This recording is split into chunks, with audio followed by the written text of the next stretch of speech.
dù khôi gói liên mây nắng là đi riêng mây sẽ lần cá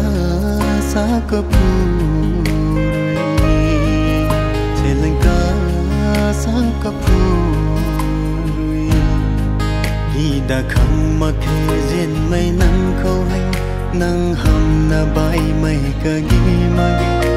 đã khăng mà khe riêng mây nắng khâu hay apan ti khăng nắng na đi thế riêng mây quay nắng hay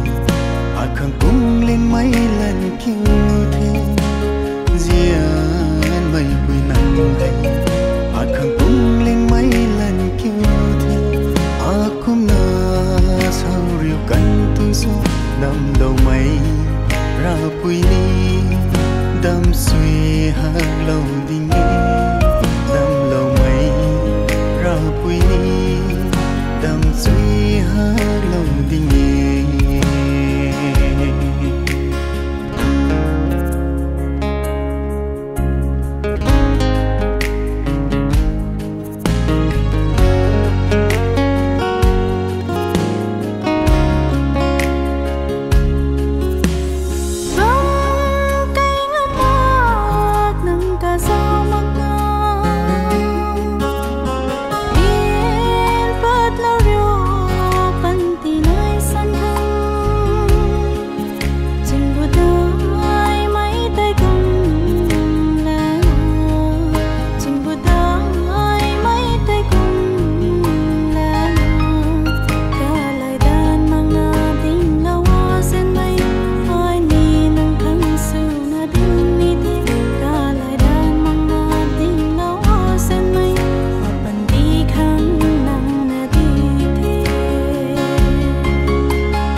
đi khô